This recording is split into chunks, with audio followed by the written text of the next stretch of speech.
Bonjour bien-aimés dans le Seigneur, que l'honneur et la gloire soient à Jésus-Christ notre Seigneur, notre Père, qui dans son amour nous donne ce privilège de commencer nos journées par l'exhortation et la prière. Je dis toujours, c'est une grâce que de se réveiller dans la prière, dans la présence de Dieu, parce que beaucoup sont morts pendant la nuit, mais tu n'as rien fait pour que tu sois ce matin dans la vie, dans la joie, en train d'évacuer à tes occupations. C'est pourquoi je dis merci pour mon frère, merci pour ma soeur, merci pour tous ceux-là qui chaque matin ont mis leur priorité en Jésus-Christ et veulent s'acquérir de sa volonté pour la journée. Bien-aimés, aujourd'hui nous allons partager dans le livre de 1 Pierre, le chapitre 4. Je vais lire à partir du 1er jusqu'au 6e verset que je lis au nom de Jésus. Ainsi donc, Christ ayant souffert dans la chair, vous aussi armez-vous de la même pensée, car celui qui a souffert dans la chair en a fini avec le péché, afin de vivre non plus selon les convoitises des hommes, mais selon la volonté de Dieu pendant le temps qui lui reste à vivre dans la chair. C'est assez en effet d'avoir dans le temps passé accompli la volonté des païens, en marchant dans le dérèglement, les convoitises, les l'ivrognerie, les orgies, les idolâtries criminelles. Aussi trouve-t-il étrange que vous ne vous précipitiez pas avec eux dans le même débordement de débauche, et ils vous calomnient. Ils rendront compte à celui qui est prêt à juger les vivants et les morts, car l'évangile fut aussi annoncé aux morts, afin qu'après avoir été jugés comme des hommes dans la chair, ils vivent selon Dieu par l'Esprit. Bien-aimés, aujourd'hui nous allons partager sur « Souffre dans la chair, afin de finir avec le péché ». Bien-aimés, il est important de comprendre ce que cela veut dire. D'emblée, la première question qui se pose dans nos têtes, c'est que comment souffrir dans la chair afin de finir avec le péché. Je viens ici rappeler que Jésus-Christ a souffert dans la chair en clouant les péchés dans la chair pour que toi et moi ayons le pouvoir sur le péché. Donc cela exige la présence de Dieu dans ta vie. Car sans Jésus-Christ, tu ne peux pas crucifier ta chair. Sans Jésus-Christ, tu ne peux pas te séparer du péché. Car le péché est tellement fort dans la chair que pour le vaincre, il faut que celui qui a vaincu le péché soit avec toi. C'est pourquoi Jésus-Christ dit, je suis la porte de brebis. Personne ne peut entrer au Père s'il ne passe par Jésus-Christ. Dieu lui a donné le privilège d'être la vie et de transmettre la vie. Donc, si tu veux vivre, tu dois vivre en Jésus-Christ. Premièrement, nous devons avoir des pensées positives par rapport à la souffrance. Bien-aimé, si tu penses que tout le temps tu dois souffrir parce que tu es un meurtrier, tu te trompes. Lorsqu'on est un enfant de Dieu, la Bible nous dit que nous devons souffrir comme de chrétiens. Cela advient à dire que tu peux être outragé juste pour le nom de Jésus-Christ. Tu peux être malheureux, tu peux souffrir, tu peux être livré en spectacle même, mais parce que tu n'as rien fait. Et si un chrétien souffre comme cela, qu'il ne prenne pas ça comme quelque chose de mauvais, au contraire, qu'il se glorifie de ce que, comme le jugement dernier va commencer par les chrétiens, alors si les chrétiens doivent se sauver difficilement, qu'adviendra-t-il pour ceux-là qui ne prient pas? Bien-aimés, armé de la bonne pensée de la souffrance, tu souffriras, mais non pas comme un meurtrier, mais parce que tu as fait le bien, parce que tu ramènes les gens à l'ordre, parce que tu veux que ta famille soit sauvée. C'est pourquoi Jésus-Christ a dit, je ne suis pas venu pour mettre la paix dans les familles, mais je suis venu pour mettre la division. Cette division ne te demande pas de te séparer de ta famille, mais cette division vient lorsque tu prends la parole qui est l'épée qu'il t'a donnée. Lorsque tu commences à montrer cela, la Bible ici nous montre dans le verset 4. Regardez comment les païens, ils trouvent étrange que nous ne nous précipitions plus avec eux dans le débordement, dans la débauche. Et c'est pourquoi ils nous calomnient. Donc quand tu changes de camp, quand tu ne vis pas pour la chair, quand tu n'es plus dans les dérèglements, dans le convoitisme, dans l'ivrognerie, tous les amis ou le membre de famille qui te voyaient faire ça, la première pensée c'est de te faire revenir à l'ordre comme si tu es déréglé. Et au moment où toi tu sais que tu marches maintenant dans la vie. Et le chemin de la vie est le chemin étroit que Jésus-Christ a dit, peu vont y entrer. Alors, comme peu vont y entrer, il faut que chacun se charge de sa croix. C'est-à-dire, tu sois d'abord armé de la pensée positive, de souffrir pour être formé. Tu sais que ce n'est pas facile. Tu étais habitué à l'impudicité, à l'ivrognerie, et tu ne dois plus boire, tu ne dois plus faire ceci, tu ne dois plus prendre la drogue. C'est un sevrage personnel. Mais avec l'aide du Saint-Esprit, on y arrivera. Et pour que le Seigneur fasse en sorte que tout le monde soit sauvé, la Bible nous dit aussi que l'évangile a été annoncé même aux morts. Parce que la Bible appelle mort tout celui qui n'a pas Jésus-Christ. Lorsque Jésus-Christ parlait aux Juifs, il a dit dans le livre de Jean, le chapitre 5, 25, « En vérité, je vous le dis, l'heure vient et elle est déjà venue où les morts entendront la voix du Fils de Dieu et ceux qui l'auront entendu vivront.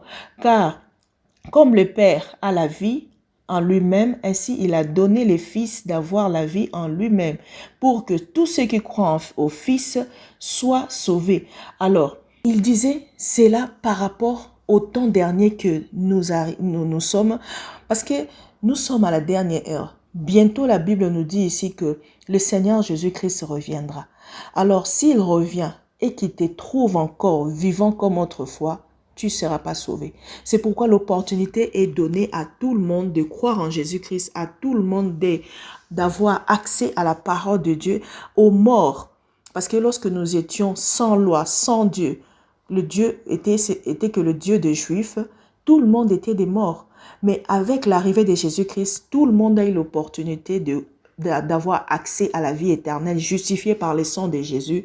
Aujourd'hui, nous sommes appelés à vivre comme des chrétiens. Nous sommes appelés à souffrir pour la cause du Christ. Souffrir parce que nous sommes justes, afin que nous puissions accéder à la vie éternelle avec Jésus-Christ. Alors, bien-aimé, si tu as entendu cette parole, apprends à vivre selon Dieu.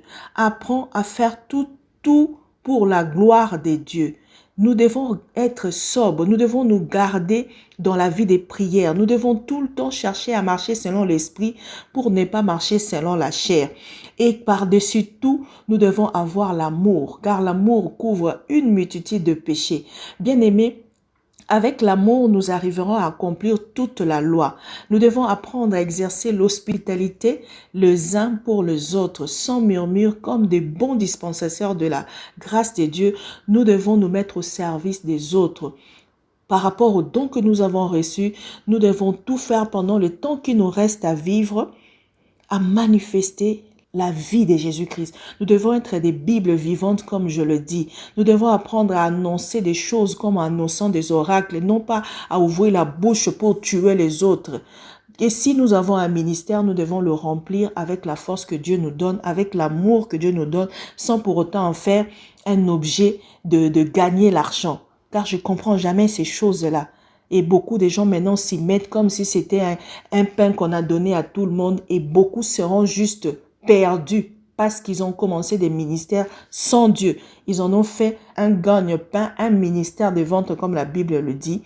Ainsi, bien-aimés, ne trouvez pas étrange que nous puissions souffrir dans la fournaise de l'épreuve, comme si cela c'était quelque chose d'extraordinaire, mais nous devons au contraire nous réjouir de la part que nous avons aux souffrances de Christ, afin que nous soyons dans la joie, dans l'allégresse lorsque sa gloire paraîtra. Et si nous sommes outragés cause du nom de Jésus-Christ, nous devons être des hommes et des femmes heureux, parce que l'esprit de gloire, l'esprit de Dieu repose sur nous. Parce que si vous n'avez pas l'esprit de Jésus-Christ, jamais le diable s'acharne sur ceux qui lui appartiennent, sur ses enfants. Il regarde que ceux qui sont dans l'autre côté. Alors, nous allons prier pour que le Seigneur nous aide à marcher selon l'esprit. Prions au nom de Jésus-Christ. Éternel Dieu de gloire, je te bénis parce que tu es Dieu. Je te bénis parce que tu es le Saint. Tu es le juste juge, tu es le maître des circonstances et des temps. Tu es le Tout-Puissant, tu es l'agneau des dieux, tu es le Père éternel. En toi, nous avons trouvé la vie, nous avons trouvé la joie de vivre. Laisse que, Seigneur, dans cet amour, tu puisses, Seigneur, oh Dieu, nous guider. Tu puisses, Seigneur, oh Dieu, nous donner la force de manifester ta gloire. Tu puisses, Seigneur, nous donner, Seigneur, l'intelligence et la sagesse de vaquer, Seigneur, oh Dieu, à tout ce que toi, tu as préparé pour nous, sans pour autant regarder ce que le monde nous propose. Éternel, sans toi, nous ne pourrons jamais y arriver. C'est pourquoi nous avons besoin de toi. Ô Dieu de gloire, soutiens mon frère, soutiens ma sœur à demeurer dans la présence de Dieu, à souffrir comme des justes, non pas à souffrir comme des injustes.